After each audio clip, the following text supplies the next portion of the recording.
Hi buddies, నేనైతే ఇప్పుడు మీకు ఒక యూజ్ఫుల్ టిప్ చెప్తాను. పూలకు సంబంధించిందండి. మా చెట్లు అయితే కనకాంబరాలను చుక్కమల్లె ఉన్నాయి. కాకపోతే చిన్న చెట్లే, చుక్కమల్లె ఎన్ని కోసినా ఇన్నే అవుతున్నాయి.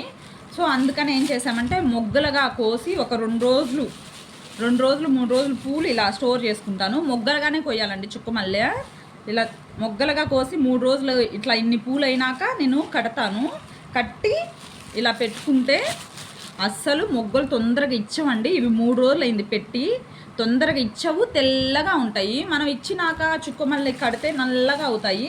బట్ ఇవైతే 3 రోజులు అయింది నేను ఫ్రిడ్జ్లో పెట్టి ఇలా కవర్లో పెట్టి పెడతాను.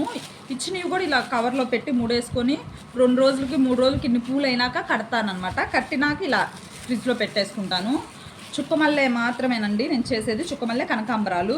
చుక్కమల్లె అయితే ఇచ్చవు, 3 రోజులు ఉన్నా కూడా తెల్లగా ఉంటాయి. అదే విడిగా కోసి మనం కడితే ఇచ్చినవి నల్లగా అవుతాయి.